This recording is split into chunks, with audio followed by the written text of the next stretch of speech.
নমস্কার বন্ধুগণ, আজ গুরু পূর্ণিমা। আমরা আশ্রমে এসেছি। আমার গুরুদেবও শিলচরে এসছেন।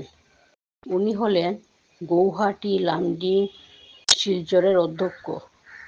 তাই আজ গুরু পূর্ণিমা উপলক্ষে ওনার কাছ থেকে আমরা গুরু সম্পর্কে অনেক মূল্যবান কথা জানতে পারবো।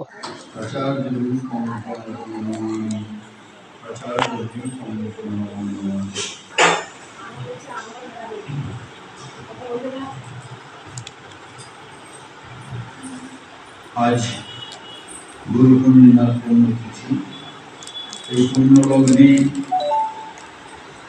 সমস্ত যে গুরু শিষ্য সেখানে গুরুর গৃহে ছুটে যাচ্ছেন গুরুর আশীর্বাদ শুভ দৃষ্টি লাভের জন্যে।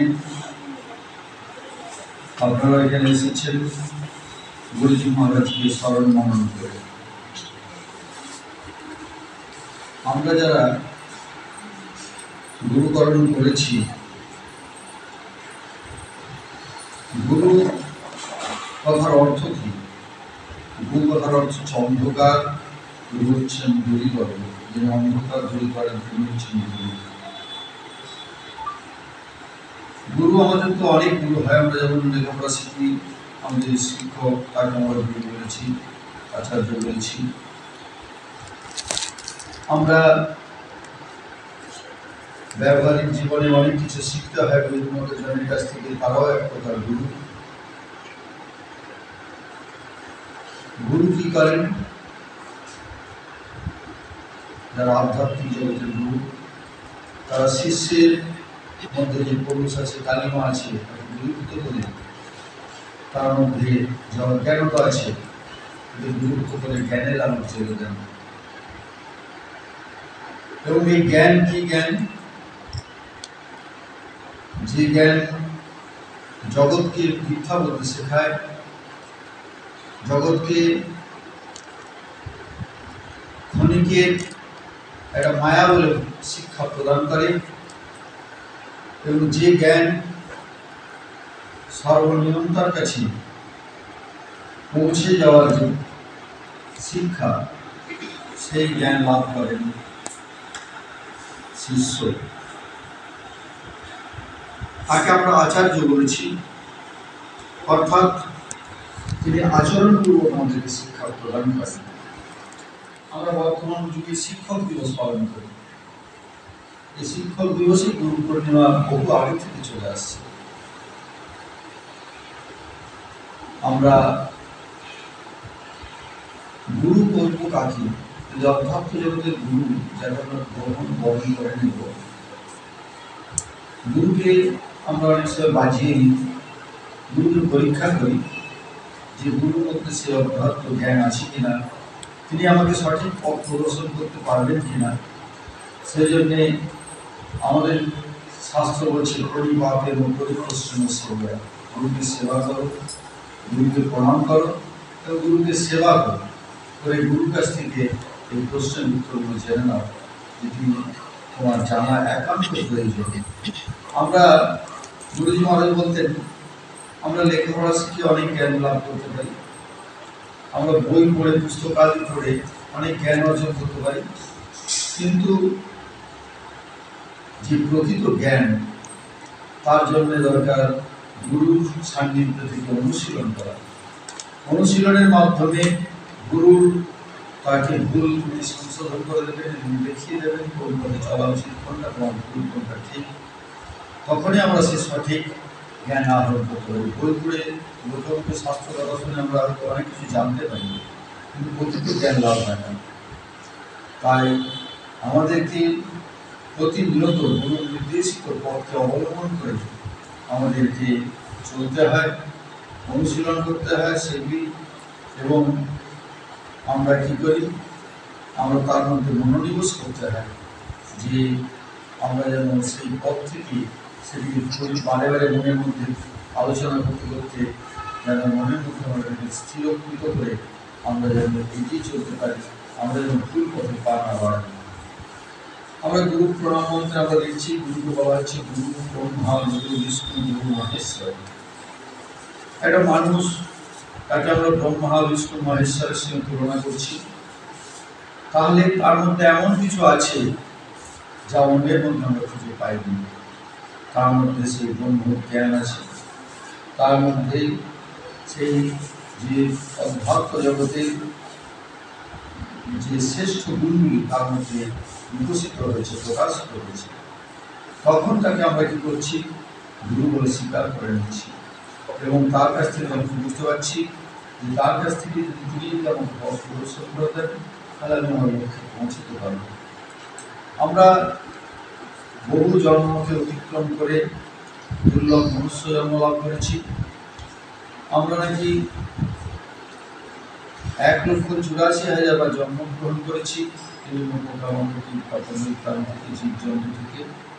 পরবর্তীকালে আমরা দুর্লভ মনুষ্য জন্ম লাভ করেছি। এই মনুষ্য জন্মে ভগবান কি করছেন?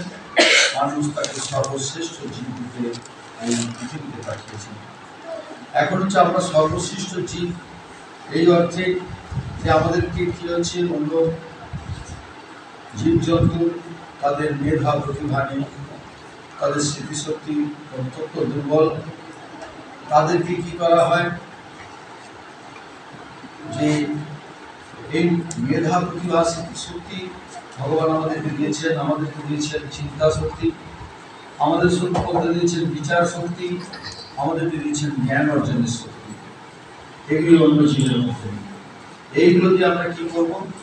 আমরা ঠিক করে নেব আমরা কোন পথে চলব, কোনটা আমার পথ, কোন পথে যাওয়াটা ঠিক নয়, সেটা আমরা এখনই ঠিক করে নেব। তাই আমাদেরকে কি করলেন? ভগবান দিয়েছেন একটি পূর্ণাঙ্গ একটি জীব করে পাঠিয়ে দিয়েছেন। তার মধ্যে আমাদের এখন আমরা এই মেধা প্রতিভা স্মৃতিশক্তি, চিন্তা শক্তি, বিচার শক্তি, জ্ঞান ইত্যাদি দিয়ে আমরা কোনটা করা উচিত, কোনটা করা উচিত নয়, সেটা আমরা স্থির করে নিই। আমরা যখন বুঝতে পারি না, তখন আমরা গুরুর শরণাপন্ন হই। যে ভুল হয় সে ভুলগুলো তিনি সংশোধন করে দিয়ে সঠিক পথ আমাদেরকে পরিচালিত করেন। তাই আমাদেরকে প্রতিনিয়ত গুরুর প্রতি শ্রদ্ধা, ভক্তি, অচলা ভক্তি এবং নিষ্ঠা রাখা প্রয়োজন। তাই গুরু সকলে হতে পারেন না। গুরু আমরা দেখেছি, তাই সদ্গুরু বলা হয়। গুরুকে ভাগ করা হয়েছে। সদ্গুরু অর্থাৎ তিনি শ্রেষ্ঠ গুরু, আর গুরুকে আমরা বললাম গুরু ব্রহ্মা, গুরু বিষ্ণু, গুরু মহেশ্বর বলছি। তা গুরু অসংখ্য আমরা দেখেছি, আমাদের সমাজ জীবনে দেখছি। আমরা দেখছি গীতায় ভগবত গীতা যখন উপদেশ প্রদান করছেন, অর্জুন যখন বিভ্রান্ত হয়েছেন, মনে স্থির করতে পারছেন না, তখন বলছেন তুমি আমার গুরু, তুমি আমার সখা, তুমি আমার বন্ধু, তুমি আমার সঠিক পথ প্রদর্শন করো। গুরু মানে সেখানে স্যারেন্ডার করে, আত্মসমর্পণ। আমরা গুরুজি মহারাজ কি বলে আমরা হাত থেকে জয়, অর্থাৎ স্যারেন্ডার করুন। তোমার কাছে আর কিছু নেই, তুমি তোমার কাছে আমার গুরুকে ষষ্ঠাঙ্গে প্রণাম করবে। তার কারণ এখন তুমি যেটা বলবে সেটাই আমার কাজ, অন্য কোনো কিছু চিন্তা নেই। তুমি যে পথ আমাকে দেখাচ্ছে এই পথটাই আমার পথ, এই পথটা ধরেই আমাকে করতে হবে। তাই গুরুকে গুরু কর্মের ফলে অন্য কোনো আর চিন্তা ভাবনা চলে না। গুরু নির্দেশিত গুরু কোনো কথার উপর কোনো প্রশ্ন চলে না। জানার জন্য হয়তো অনেক প্রশ্ন করা যায়, কিন্তু গুরু যে পথ দেখাচ্ছে সেই পথটাই আমাদের পথ। আমরা গুরুকে প্রণাম করি। প্রণাম কথার অর্থ হচ্ছে প্রতিষ্ঠভাবে নত হওয়া। আমরা নত কার কাছে হই? যেখানে আমাদের শ্রদ্ধা জ্ঞান আমরা দেখি, সেখানে আমরা নত হয়ে আমাদের মাথা নত হয়ে যাই। আমরা দেখেছি যে তাই আমরা কী করি? সর্বদা আমরা নত হই পিতা মাতাকে, গুরুজনদেরকে এবং আমার গুরুকে, আমার দেববন্ধুর কাছে আমার মাথা নত করি। অর্থাৎ তুমি জ্ঞানশ্রেষ্ঠ, তুমি বুদ্ধির শ্রেষ্ঠ, তুমি সমস্ত দিক থেকে শ্রেষ্ঠ, তুমি শ্রেষ্ঠ কর্ম, তুমি আমাকে আশীর্বাদ দাও। তোমার আশীর্বাদে আমার অভিষিঞ্চিত হয়ে তোমার আমার চলার পথকে আমি ঠিক করে দিতে পারি। গুরু মহারাজ বলতেন, দীক্ষা দেওয়ার পরে এই দেহটি ক্রিয়া বেড়াইবে পৃথিবীময় বিভিন্ন কাজে, কিন্তু মন্দিরে শ্রীগুরুর চরণে এবং অভ্যাস করতে হবে। কথায় কথা আমরা বলি হ্যাঁ গুরু আমাদের কৃপায় কাজ করেছি, গুরু আমাদের কাজ করেছি, কিন্তু মন থেকে কি বলি আমরা বলতে পারি। তাই আমরা সেটা আমাদের বাহ্যিক বলতে বলতে একদিন অভ্যাস করে নেব। তা সেই ওঙ্কার ধ্বনি আমরা কি করি আমাদের সেজন্য প্রথমে গুরুমন্ত্রের সঙ্গে ওঙ্কার থাকি, সেই ওঙ্কার আমরা উচ্চারণ করি। এরপর হচ্ছে যখন শেষ হয়ে গেল, সমস্ত পূজা শেষ হয়ে গেল, সব কিছু হয়ে গেছে, আমাকে হচ্ছে গুরু কৃপায় দিতে বলে। গুরু কৃপায় দিতে বলে বলছে যদি গুরু যদি তোমার কৃপা না করে তোমার কিছুতেই তোমার কোনো কিছু হবে। গুরু মহারাজ বলতেন স্বামী যদি ওকে বলতো তোমার কে কি করতে পারিস, যদি আমার শক্তি না দিই, আমার যদি আশীর্বাদ যদি না থাকে তাহলে কি করতে পারিস। আর গুরুর আশীর্বাদ আমরা যদি লাভ করতে পারি, যখন প্রণাম করছি গুরুর চরণে প্রণাম করছি, গুরু যেমন মাথা হাতটা দিয়ে দিচ্ছে, এই ভাবটা এই অনুভবটা অনুভূতিটা যতক্ষণ আসছে ততক্ষণ তোমাদেরকে প্রচেষ্টা চালিয়েছে। গুরু মহারাজ বলছেন গুরু সম্বোধিতা তিনি বলছেন ভক্ত চায় ভগবত দর্শন, যোগী চায় আত্মদর্শন, জ্ঞানী চায় ব্রহ্ম দর্শন, আর প্রকৃত শিষ্য চায় গুরু দর্শন। গুরুর কৃপা, গুরুর আশীর্বাদ, গুরু সুদৃষ্টি লাগে প্রকৃত দর্শন।